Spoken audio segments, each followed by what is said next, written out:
Good morning on behalf of the Installation Commander, Brigadier General Eric Sanchez, and Command Sergeant Major William Wofford.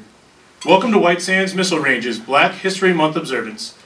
Your host for today's observance is Brigadier General Eric Sanchez, Commanding General, White Sands Missile Range. I am Corporal Adams, your Master of Ceremony for today's program. I had no idea who I was or why I was called that by someone, and why would they even say that and then drive off and not come and tell me what they meant by that.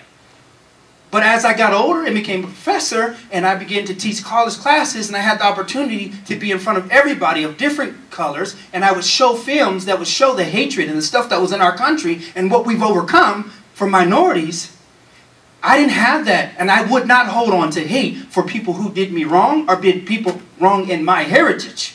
Because hate is a very powerful thing, and for me to hold on to love, I know I was going to have to battle really hard to develop myself to be a great person, so that when called upon, I can help solve great problems. Because I will not allow hate to identify and attach itself to me in no manner.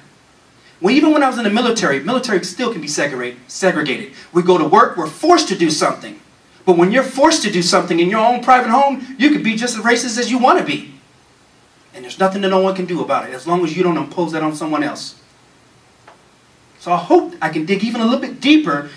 Because if you think you're going to continue to go higher and you don't deal with the very things that build integrity in your life, you have another thing coming. You look at all our politicians and all these people that they're finding out that these secretive things are happening in their life, and everything that they might have worked for can become questioned. Some of them will fight them and they will stand firm, and they may be able to move on and continue to do what they're called to do.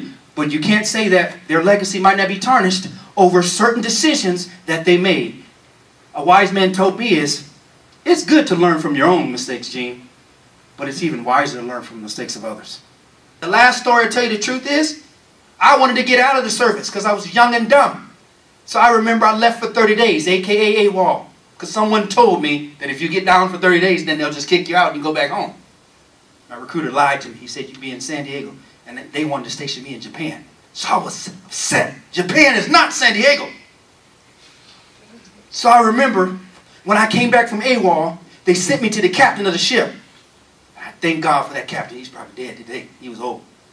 But this captain told me, he said, "Oh, little shipmate, what can I do for you?" I said, "Sir, if you just kick me out and I can go back home to California." He said, "You know what I'm going to do for you? I'm going to do you a favor. I'm going to keep you in."